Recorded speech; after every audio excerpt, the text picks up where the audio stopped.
Item ಯಾವುದೇ ಇರಲಿ try ಮಾಡಿ ಆಚಿ ಚಿಕನ್ ಮಸಾಲಾ. ರಾಜಸ್ಥಾನದಲ್ಲಿ ನೀಟ್ ಪ್ರಶ್ನೆ ಪತ್ರಿಕೆ ಸೋರಿಕೆಯ ಕೇಸ್ಗೆ ಸಂಬಂಧಪಟ್ಟಂತೆ ಈಗ ಪ್ರಮುಖ ಆರೋಪಿಯನ್ನ ಪೊಲೀಸರು ಬಂಧಿಸಿದ್ದಾರೆ.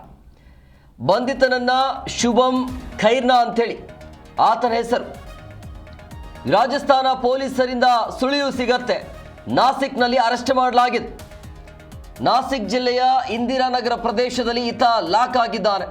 ಈತನೇ ಕಿಂಗ್ ಪಿನ್ ಅಂತ ಹೇಳಲಾಗ್ತಾ ಇತ್ತು. ಮತ್ತಷ್ಟು ಸ್ಫೋಟಕ ಮಾಹಿತಿ ಹೊರಬರುವಂತ ಎಲ್ಲ ಸಾಧ್ಯತೆ ಕಂಡು ಬರ್ತಾ ಇದೆ.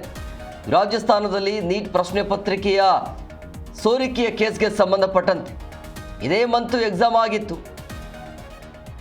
ಈಗ ಪ್ರಶ್ನೆ ಪತ್ರಿಕೆ ಲೀಕ್ ಆಗಿದೆಯಲ್ಲ, ಅದರ ಕಿಂಗ್ ಪಿನ್ ಅಂತ ಹೇಳಲಾಗ್ತಾ ಇದೆ ಈತನಿಗೆ, ಶುಭಂ ಖೈರ್ನಾ ಅಂತೇಳಿ. ಪ್ರಮುಖ ಆರೋಪಿಯನ್ನು ಈಗ ಪೊಲೀಸರು ಬಂಧಿಸಿದ್ದಾರೆ. ರಾಜಸ್ಥಾನ ಪೊಲೀಸರಿಂದ ಸುಳಿವು ಸಿಗತ್ತೆ, ನಾಸಿಕ್ನಲ್ಲಿ ಅಲ್ಲಿ ಅರೆಸ್ಟ್ ಮಾಡ್ತಾರೆ. ನಾಸಿಕ್ ಜಿಲ್ಲೆಯ ಇಂದಿರಾನಗರ ಪ್ರದೇಶದಲ್ಲಿ ಈತ ಲಾಕ್ ಆಗಿದ್ದಾನೆ. ಈತನಿಂದ ಮತ್ತಷ್ಟು ಮಾಹಿತಿ ಹೊರಬರುವ ಎಲ್ಲ ಸಾಧ್ಯತೆ ಕಂಡು ಬರ್ತಾ ಇದೆ.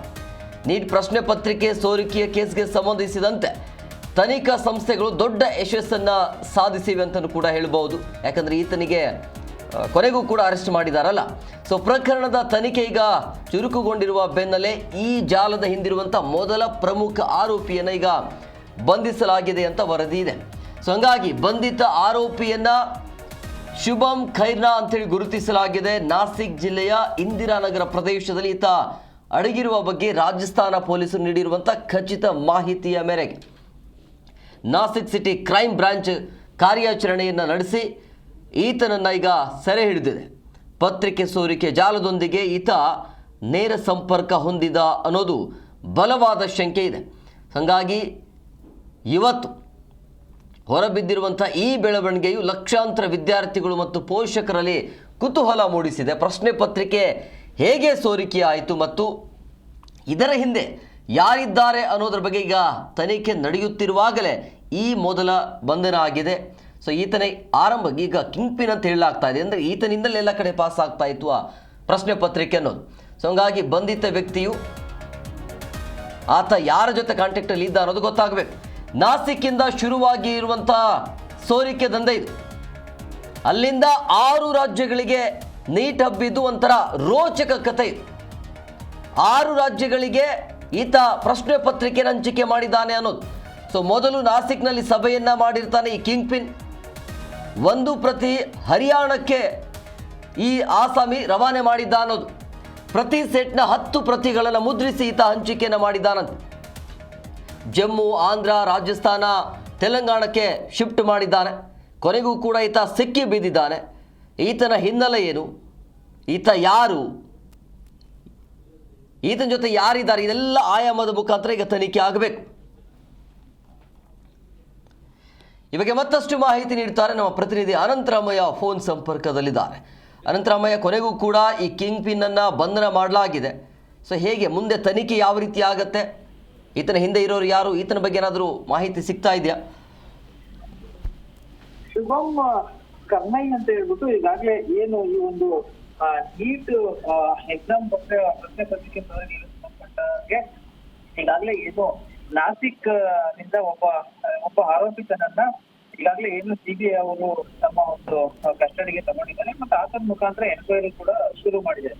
ಬಟ್ ಇವಾಗ ಈ ಒಂದು ಏನು ಈ ಪ್ರಶ್ನೆ ಪತ್ರಿಕೆ ಸೋರಿಕೆಯ ಹಿನ್ನೆಲೆಯನ್ನ ನಾವು ನೋಡೋದಾದ್ರೆ ಏನು ಮೇ 3ನೇ ತಾರೀಕು ಎಕ್ಸಾಮ್ ಆದ ನಂತರದಲ್ಲಿ ಈ ಒಂದು ಏನು ಪ್ರಶ್ನೆ ಪತ್ರಿಕೆ ಅಂದ್ರೆ ಮೊದಲಿಗೆ ಏನು ಅಂದ್ರೆ 10 days ಬಿಫೋರ್ ಮೇ 3ನೇ ತಾರೀಕಿಗೆ 10 ದಿನ ಮುಂಚೆ ಏನು ಕೆಲವೊಂದು 140 ಕ್ವಶನ್ ಸಂಬಂಧಪಟ್ಟಂತೆ ಸೇಮ್ ಕ್ವಶನ್ಸ್ ಮ್ಯಾಚ್ ಆಗುವಂತಹ ಒಂದು ಏನು ಹ್ಯಾಂಡ್ ರೈಟಿಂಗ್ ಅಂದ್ರೆ ಕೈಯಲ್ಲಿ ಬರೆದಂತಹ ಒಂದು ಪ್ರಶ್ನೆ ಪತ್ರಿಕೆ ಏನು ಎಲ್ಲಾ ಕಡೆ ಸರ್ಕ್ಯುಲೇಷನ್ ಆಗಲ್ಲ, ಅದಕ್ಕೆ ಸಂಬಂಧಪಟ್ಟಂತೆ ಒಂದು 10 ದಿನದ ಮುಂಚೆನೆ ಒಂದು ವಾಟ್ಸ್ಆಪ್ ಗ್ರೂಪ್ ಅನ್ನೇ ಈ ಒಂದು ಏನು ಕದಿಮರ ಒಂದು ತಂಡ ಕ್ರಿಯೇಟ್ ಮಾಡ್ಕೊತಿರ್ತಾರೆ. ಆ ಮುಖಾಂತರವಾಗಿ ಲಕ್ಷಾಂತರ ಜನ ವಿದ್ಯಾರ್ಥಿಗಳಿಂದಲೂ ಕೂಡ ಸಾಕಷ್ಟು ಒಂದ್ ರೀತಿಯಾದಂತಹ ಏನು ಪ್ರಶ್ನೆ ಪತ್ರಿಕೆಯನ್ನ ಅಂದ್ರೆ ನಾವು ಮೊದಲೇ ಕೊಟ್ಟಿರ್ತೀವಿ ಅಂದ್ರೆ ಗೆಸಸ್ ಕ್ವಶನ್ಸ್ ಇರ್ತವೆ ಅನ್ನೋ ಒಂದು ನಿಟ್ಟಿನಲ್ಲಿ ಅಂದ್ರೆ ಏನು ಪ್ರಶ್ನೆ ಪತ್ರಿಕೆ ಲೀಕ್ ಆಗೋದನ್ನ ಲೀಕ್ ಆಗಿರುತ್ತೆ, ಲೀಕ್ ಆಗೋ ಒಂದು ಅಂದ್ರೆ ಅದ್ರ ಮ್ಯಾಚಿಂಗ್ ಇರುತ್ತೆ ಅಂತ ಹೇಳಿದ್ರೆ ಡೈರೆಕ್ಟ್ ಆಗಿ ಹೇಳಲ್ಲ ಇದೇ ಕ್ವಶನ್ ಪೇಪರ್ ಅಂತ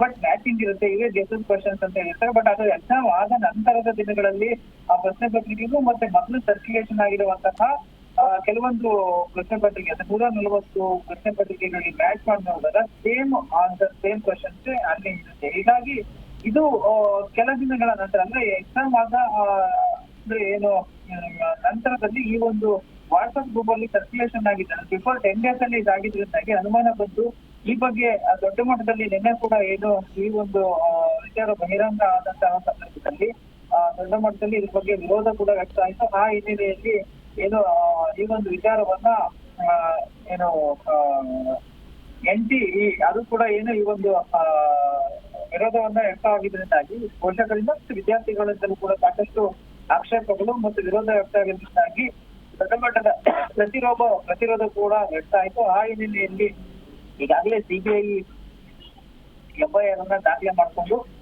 ಶುಭಂ ವ್ಯಕ್ತಿಯನ್ನ ವಶಕ್ಕೆ ತಗೊಂಡಿದ್ದಾರೆ. ಆ ಮುಖಾಂತರವಾಗಿ ಅವನ ಮುಖಾಂತರವಾಗಿ ಈಗ ಏನು ಎನ್ಕ್ವೈರಿ ಕೂಡ ನಡೀತಾ ಇದೆ. ಆ ಪ್ರಕಾರ ನೋಡೋದಾದ್ರೆ ಏನು ಸುಮಾರು 10 ರಿಂದ 12 ಜಿಲ್ಲೆಗಳಿಗೆ ಈ ಒಂದು ಪ್ರಶ್ನೆ ಪತ್ರಿಕೆ ಸರ್ಕ್ಯುಲೇಷನ್ ಆಗಿರುವಂತಹ ಮಾಹಿತಿ ಬರ್ತಾ ಇದೆ. ರಾಜಸ್ಥಾನ ಮಾತ್ರವಲ್ಲದೆ ಮಹಾರಾಷ್ಟ್ರ, ನಾಸಿಕ್, ಜಮ್ಮು ಕಾಶ್ಮೀರ ಸೇರಿದಂತೆ ಹಲವಾರು ರಾಜ್ಯಗಳಲ್ಲಿ ಪ್ರಶ್ನೆ ಪತ್ರಿಕೆ ಸೋರಿಕೆ ಆಗಿರುವಂತಹ ಪರಿಸ್ಥಿತಿ. ಈ ಹಿನ್ನೆಲೆಯಲ್ಲಿ ಈಗಾಗಲೇ ತನಿಖೆಯನ್ನು ಕೈಗೊಂಡಿರುವಂತಹ CBI ಮತ್ತಷ್ಟು ತನಿಖೆಯನ್ನು ತೀವ್ರಗೊಳಿಸಿದೆ.